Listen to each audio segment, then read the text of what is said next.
Hi dancers, welcome back to my channel. Today we're going to be doing a evaluation process for a student of mine that is dealing with some mobility deficits, and he has been actually a student of mine for about 3 years now. But before we get started, make sure you hit the subscribe button to my channel so you never miss out on a new update.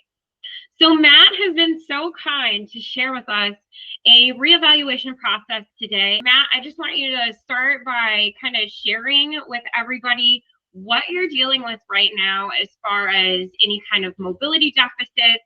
I know we've worked a lot on balance with you in the past. This is actually Matt's first visit with me in the past year just due to life situations. So we are reevaluating him today and seeing where we need to go as far as goals and correcting any kind of compensation. We've already focused on, and we're back to focusing on them again. Really have to do for me is with kind of hips and kind of that whole area that surrounds that. With regards to just a number of things that I'm working on in class, things like extensions, and I think what we're beginning to uncover is the disparity between the left and the right. One's looser, one's tighter, one's more developed, one's not. Ankle strength, ankle flexibility, really getting over that box are some of the areas that I want to focus on. Good. So I'm just looking at your resting posture right here while we're talking, and you're switching your hip position. And your left hip is still, the left side of the pelvis looks like it's still elevated compared to the right, even if you're standing here. But yeah, we're definitely going to have to do some work on mobilizing that left lateral line. So a little bit of an anterior tilt still. Looks like if you look straight ahead, if you can look straight ahead for me. There you go.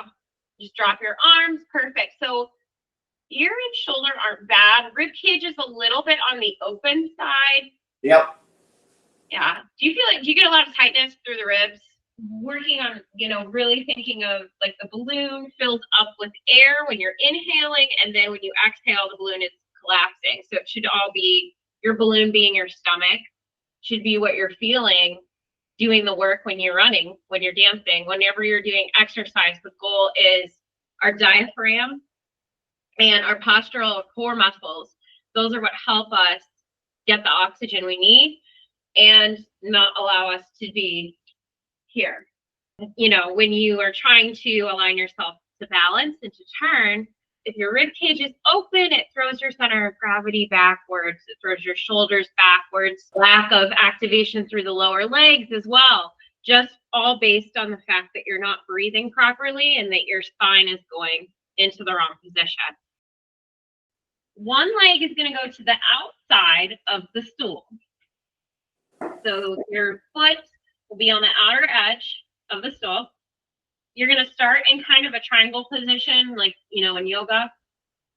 And your arms, do not let them bend. Arms stay active and engaged. Shoulders are down. You demi-point on the back leg, so you shouldn't be flat or, kind of in a relaxed position. Think of releve up, contract the quad. Now, all the weight's going to go in that front knee, bend it, and then drop the back hip. Exhale when you feel like a tightness in the front, and come back up into triangle.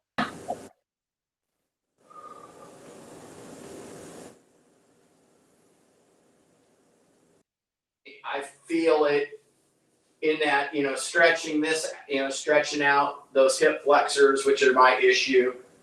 Kind of that stability around the knees. I feel like it's not as strong as it should be. Yeah, because when your knee was tracking, it didn't seem to want to just nicely go forward and back, did it?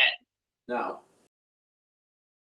When your abductor lets go, what happens if you try to do a single leg squat? You let go of your abductor, it goes in like this. Then over a period of time, we get tightness in here, and then the knee starts to just kind of go wherever, and then we get all these other things that happen. So I think at the moment, I may change my mind by the end of the evaluation, but I think that it's coming from here and the lateral weakness here. From a side profile, let's go to first position. And I want to have you just do some plies in first position. Now you got you arch your back as hard as you can. There you go. Now exhale and pull it in. So just go like this for me. Can you rock your pelvis in first position? Just rock it forward and back. There you go. Find neutral. So there's your arch. Now bring it in so that your leotard line on the side is staying in a nice line and it's not broken. There, right there, Matt, right there. So when you come up, I want your focus to be on here, activating to bring you up from your plie, not thinking about doing kind of like a butt thrust. It should be more about the inner thighs are pulling together and you're squeezing, squeezing, squeezing, and then that's going to help you hold your pelvis in neutral. I think you've got it. I think it just is now one of those things that has to just be practiced until it stays. Grab the ball. I'm going to have you put the ball's going to go between the knees. I want you to go up this time, and I want you to really squeeze that ball as you're coming up. Go ahead. Squeeze it, squeeze it, squeeze it, squeeze it. You got it. Come on. Squeeze that ball. Good. Now come back down. Now, did you feel the difference between not kicking in your inner thighs for a releve and then kicking your inner thighs in? Take the ball away. Now you have to do it without the ball. Inner thighs, inner thighs. Yeah. Every now and then I saw that your right big toe kind of pops up on your releve, and then your left foot sometimes likes to roll to the outside, but that's not surprising just based on like everything else we saw. So I think that some of the pelvic weakness is causing that to happen, but your inner thighs, once they're cued, you're getting a better line there for straightening your knees.